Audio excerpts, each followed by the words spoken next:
이 사건이 중요한 이유가 대장동의 예고편 내지는 맛배기가 되는 거예요. 옷도 작지 거기다가 쇼핑백을 끼지 하니까 방청객에서는 이제 막 약간 실소가 조금 터진 거예요. 김용을 잡은 건 목이다? 목이에요, 목이. 김용 씨나 민주당 지지자 쪽에서 이거는 진짜 그야말로 정치 판결이다. 제가 이게 왜 정치 판결이 아닌지, 왜 법리에 따른 판단인지를 갖다가 좀 설명을 해드릴게요. 안녕하세요. 조선일보 법조 전문 기자 양은경입니다. 오늘의 판읽기는 얼마 전에 굉장히 화제가 됐었죠. 김용 전 민주연구원 부원장입니다. 그러니까 이재명 대표 최측근 중에 하나죠. 이 사람의 판결문으로 한번 시작을 해보겠습니다. 이 판결이 왜 중요한지 한번 말씀을 드릴게요. 이재명 대표 같은 경우에 대장동 재판에, 백현동 재판에, 성남FC 위례까지, 그러니까 정말 이 스노우볼처럼 이렇게 붙어 있어서 1심이 지금 언제 날지 모릅니다. 또 얼마 전에 위증교사는 재판 따로 한다. 이거는 잘하면은 총선 전에 날 수 있다. 뭐 이런 뉴스들 보셨죠? 그런데 사실 이 재판도 아직 본격적으로 시작도 안 해서 그때까지 뭐 결론이 날지 알 수가 없는데, 이재명 대표와 간접적으로라도 관련이 돼 있는 재판의 결론이 처음 나온 게 이 재판인 거예요. 한마디로 말씀드려서 이재명 대표 재판에 정말 맛배기 혹은 예고편이라고 있었어. 그래서 굉장히 중요합니다. 물론 뭐 두 사람이 혐의라든지 사건의 규모는 굉장히 달라요. 김용 씨 같은 경우에는 8억 4,700만 원 불법 자금 수수, 1억 9천만 원 뇌물죄. 근데 이제 이재명 대표 같은 경우에는 큰 덩어리로 분류한 사건만 해도 4개에다가 그 사건별로 혐의가 정말 수십 개씩 되거든요. 사건의 규모나 내용은 비교할 수 없지만은 어쨌든 이재명 대표 관련 재판의 첫 1심 결론이다. 이런 측면에서 굉장히 지금 의미가 있어요. 자, 첫 번째 포인트는 이겁니다. 김용보다 많이 나온 바로 그 이름, 이재명 대표입니다. 판결문에서 김용은 이 사건의 이제 피고인이고, 그리고 이제 이재명 대표 같은 거 알파벳으로 E로 표기해야 되더라고요. 이게 뭐냐면은 익명화를 하는 거예요. 실명으로 이렇게 판결문을 낼 경우에는 법원에서 자칫 어떤 명예훼손이라든가 이런 문제 때문에 모조리 다 사람 이름, 장소 다 익명화를 합니다. 그래서 제가 E를 세보니까 E가 120번. 근데 김용, 그러니까 피고인이라고 표현되는 사람은 107번인 거예요. 피고인이 주인공인 게 판결문인데 이재명 대표가 더 많은 거예요. 사건의 경위라든지 이런 것들을 설명을 하는 과정에서 이재명 대표가 그만큼 많이 들어가는 거예요. 그만큼 이 사건은 이재명을 빼놓고는 생각할 수가 없는 그런 사건이라는 거죠. 경위 중에서 이런 내용이 나옵니다. 김용과 유동규는 이재명의 정치적 성공을 위해서 공사 설립이 필요하다고 판단, 시의원을 설득해서 2013년 9월에 공사를 설립한다. 성남시장 공약이었던 위례신도시를 추진하고 남욱 변호사가 사업자 선정에 관여를 한다. 그런 이제 경위 사실이 설명이 되어 있습니다. 그리고 아예 정치자금법 위반의 소제목으로 대선 경선 준비로 정치자금이 필요하다. 그러니까 이 사건의 동기가 그거인 거예요. 2020년 7월 하순부터 본격적으로 김용 씨가 경선 캠프를 구성했다라고 이제 판결문에 이렇게 돼 있습니다. 캠프를 만들면서 여러 개 모임을 만들어요. 대동세상연구회, 기본소득운동본부, 희망22 포럼 이래가지고 한 몇 달 정도 지난 뒤에는 14개 직능본부, 36개 위원회로 어떤 포럼까지 발족을 하게 됩니다. 조직을 만들면은 사실 뭐가 필요하겠어요? 정치자금이 필요하니까 김용이 이제 유동규한테 돈 달라고 요구하고, 유동규를 이거를 남욱한테 전달하고, 여기서 남욱 씨가 자금 조달 일종의 물주인 거예요. 남욱 씨가 이 돈을 갖다가 직접 자기가 주는 게 아니라 이제 중간에 정민용 변호사라고 그 사람 시켜가지고 유동규 씨한테 주고, 유동규 씨가 김용 씨한테 준, 그게 이제 이 사건의 구조인 거예요. 합계 6억 원이 이제 유죄가 났죠. 여기에 대해서 김용 씨가 이렇게 반박을 합니다. 2021년 5월 6월경에는 이미 전국 단위 조직이 다 완성이 됐다. 그래서 더 이상 이렇게 비용이 필요 없었다. 그런데 여기에 대해서 재판부 반박이 굉장히 상세해요. 아니, 너네 여의도에 사무실 썼잖아. 그거 월세 어떻게 냈겠어? 그 유지 비용 필요하잖아. 그리고 너네 문건 보니까 경선 준비팀을 통해서 그 대응하는데 이거 필요하다고 써놨대? 첫 번째 사람, 두 번째 비용, 세 번째 공간. 이거 다 돈 들어가는 거잖아. 2021년 5월에 보니까 회원이 16,000명이 넘게 추가가 확보가 됐네. 이게 4월 2주차에 비교해서 그렇다는 거거든요. 이 사람이 과연 자발적인 결집으로 모여드는 거냐? 당연히 의심이 될 수밖에 없는 거죠. 근데 여기에 대해서 김용 씨가 뭐라고 하냐면은 이거 자원봉사하고 다 우리가 비용 각출한 거예요. 야, 그럼 너네 자발적으로 지출했으면 그거 증빙 내봐. 영수증이라거나 뭐 현금이라거나. 근데 그거 없잖아. 이 비용이 필요했던 거네. 그렇게 해서 이재명의 대선 경선 자금을 위한 돈이다라고 1심에서는 그렇게 사실 확정을 지은 거예요. 이 사건의 두 번째 포인트가 뭐냐? 물증도 하나도 없는데 어떻게 유동규 말 믿고 이거 유죄 쓴 거 아니냐라는 부분이에요. 그게 아니에요. 재판부도 당연히 한 사람 말만 믿고 할 수는 없겠죠. 그런데 유죄를 쓴 이유는 바로 디테일에 있었습니다. 이 사건이 이제 크게 돈이 6억 원이 유죄가 났는데 첫 번째가 이제 2021년 5월 3일 날 1억 원을 받았다는 부분이에요. 여기에 대해서 이제 유동규 씨가 황제 침향원 봉투에다가 그 정민용 씨가 돈을 담아서 나한테 전달을 해줬다. 그래서 그날 그 내 사무실에서 김용 씨가 남색 사파리를 입고 왔었는데 안쪽에 옆구리에 끼어가지고 사무실을 나갔다. 라고 그렇게 얘기를 했어요. 그러면서 그거를 갖다가 본인이 법정에서 시연을 한 거예요. 그때 유동규 씨가 외투가 없었어요. 정민용 씨 옷을 빌려서 입었거든요. 정민용 씨는 되게 날씬해요. 유동규 씨는 좀 배가 좀 나오고 이렇게 살집이 좀 있는 체형이거든요. 옷이 이렇게 잘 안 맞아요. 단추도 안 잠가지고. 옷도 작지. 거기다가 쇼핑백을 끼지 하니까 불룩해지니까 방청객에서는 이제 막 약간 실소가 조금 터진 거예요. 그러니까 야, 누가 불법 자금 받아나가는데 저렇게 티나게 받아갖고 나가냐. 저거 자체가 거짓말이다. 저거 시연에서부터 벌써 무죄네. 이제 그런 얘기 많이 했었거든요. 근데 재판부가 이 시연의 가치를 인정을 했어요. 두 사람의 체형 차이가 있다. 이 쇼핑백을 외투로 가려진다는 정도는 시연에서 나타났다. 그리고 유동규 씨 말만 믿은 게 아니에요. 이 전달 과정에 관여했던 정민용 씨가 굉장히 디테일하게 얘기를 했어요. 그날이 이제 2021년 5월 3일입니다. 저녁 6시인데 햇볕이 너무 강해갖고 내가 고문실에 있다가 흡연실로 갔어요. 그래서 김용 씨가 오는 거는 못 봤는데 블라인드 아래로 이렇게 김용 씨 아랫부분이 보였어요. 김용 씨 측에서 아유, 거짓말하네. 무슨 저녁 6시에 햇볕을 피해서 가. 이건 믿을 수가 없어. 라고 했는데 여기서 검찰이 굉장히 디테일하게 반박을 했고 이걸 받아준 거예요. 재판부가. 그날 일몰 시각이 7시 22분이었다. 그리고 날씨가 맑았다. 그때 흡연실은 통유리창이었다. 햇볕 들어왔을 수 있다.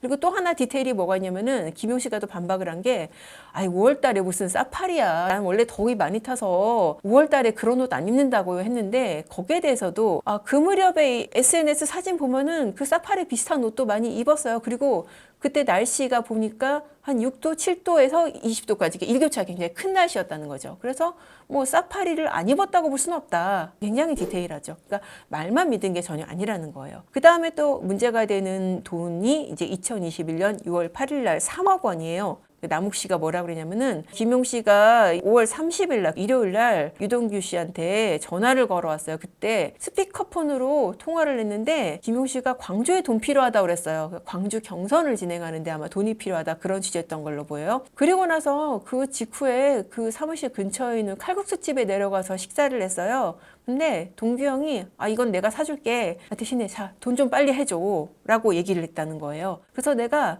6월 6일 날 5억 원 마련해드리고 그리고 미국 간 거예요. 굉장히 디테일하죠. 여기에 대해서 재판부가 이거는 직접 경험하지 않고는 알 수 없을 정도로 구체적이다. 묘사가 너무 자연스럽다. 이제 그렇게 또 인정을 했습니다. 그 다음에 또 세 번째 포인트가 여러분들 뭐 기사 보신 분도 있겠지만은 모기예요, 모기. 김용을 잡은 건 모기다. 뭐 그렇게 볼 수도 있겠는데 2021년 6월 하순에서 7월 초순 이때는 날짜가 조금 특정은 안 돼요. 그런데 이 부분도 굉장히 유동규 씨가 디테일하게 얘기를 했습니다. 원래 5억 원을 갖다가 남욱 씨한테 받아서 그중에서 3억 원만 앞서서 갖다 줬다는 거예요. 그리고 2억이 남잖아요. 그거를 갖다가 집안에 뭐 어떤 서랍에 보관하고 있다가 그중에 5천만 원을 써버렸다. 그리고 나머지 돈 플러스 정민용 씨한테 1억 원을 갖다가 합쳐서 2억 원을 만들어서 골판치 박스에 1억 원씩을 넣었다.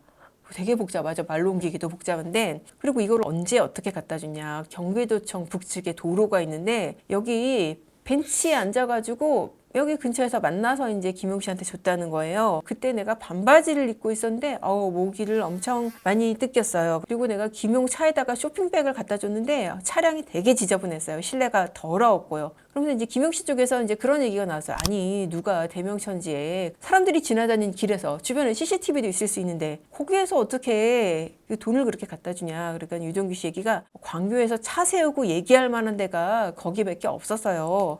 그렇게 얘기를 합니다. 그러니까 재판부가 보기에 이 과정들이 굉장히 생생하고 디테일하고, 그리고 유동규 입장에서 자기가 소위 말해서 빼먹은 돈까지 다 얘기를 한 거잖아요. 5억 중에서 3억 갖다 주고 그 중에 남은 2억 중에서 5천을 써버렸다. 자기가 그렇게 횡령한 것까지 얘기를 하는데 실제 그렇게 돈을 마련 안 했으면은 그렇게까지 얘기할 이유가 없다는 거죠. 그래서 이것도 신빙성을 인정을 했습니다. 그래서 불법 자금은 총 8억 4,700 중에서 6억 원이 이제 유죄가 났고, 뇌물 같은 경우에는 1억 9천 중에서 이제 7천만 원이 유죄가 난 거예요. 나머지 같은 경우에는 유동규 씨 진술이 시간이 오래되다 보니까 좀 왔다 갔다 했어요. 설이었던가 추석이었던가 줬던가 안 줬던가 그렇게 이제 흔들리니까 이 부분은 안 되겠네 라고 이제 재판부가 무죄를 쓴 거고, 또 1억 9천 중에서 1억 부분 같은 경우에는 이거는 뇌물보다는 정치자금인 것 같아.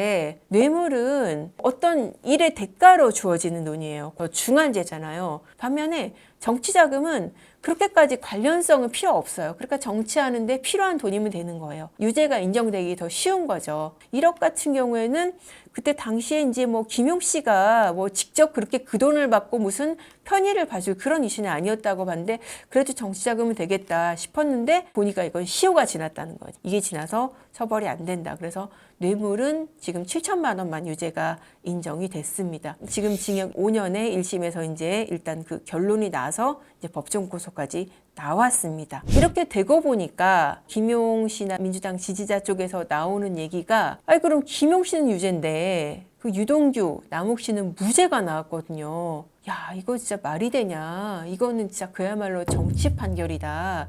그런 얘기가 나옵니다. 제가 이게 왜 정치 판결이 아닌지, 왜 법리에 따른 판단인지를 갖다가 좀 설명을 해드릴게요. 재판부가 맘대로 그래 너 민주당이 불리한 진술 잘했으니까 무죄?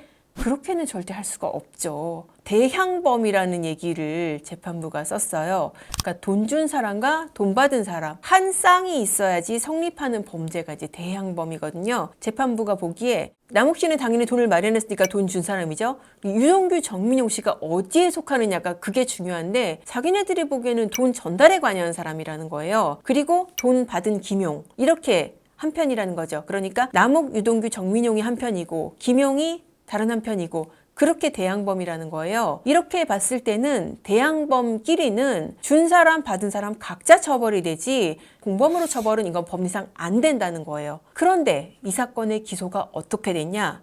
유동규, 정민용이 준 사람 편이 아니라 받은 사람 쪽에 기소가 된 거예요. 재판부가 보기엔 너무 이상한 거죠. 아니, 돈 받은 거는 지금 김용이 혼자 받은 것이고, 유동규라거나 정민용은 지금 남욱한테서 돈을 받아서 전달한 쪽이지, 이 사람들이 왜 받은 편인 거죠? 그러면서 공소장 좀 바꿔보세요. 재판부는 공소장을 바꿔야지 거기에 맞춰서 처벌을 할 수가 있거든요.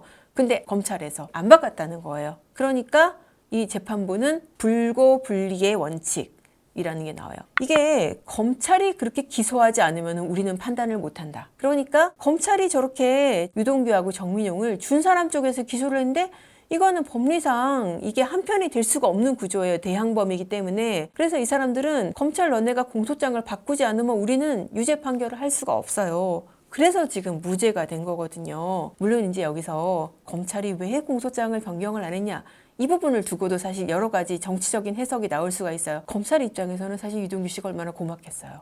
그러니까 굳이 뭐 공소장 변경해서 유동규를 유죄 처벌을 해야 돼? 그렇게 생각했을 수도 있어요. 공소장 만들고 내용 변경하고 이거 다 이제 검찰의 권한인데, 검찰이 안 하면은 법원이 정말 뭐 절대자인 것 같아도 할 수가 없는 거예요. 이 사건이 이제 앞으로 중요한 이유가 대장동의 예고편 내지는 맛배기가 되는 거예요. 재판부가 양형이유에서 이렇게 얘기를 했어요. 민간업자들과 지자체 인허가 관련자들 간의 뿌리 깊은 부패의 고리, 이게 되게 중요한 부분이에요.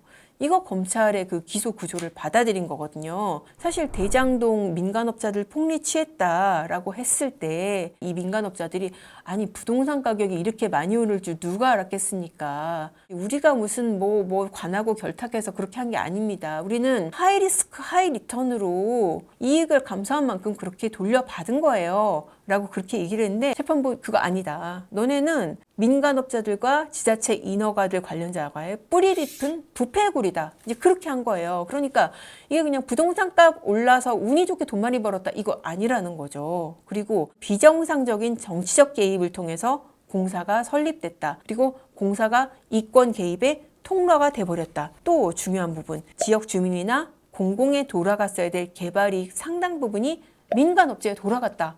라고 이제 재판부가 해버린 겁니다.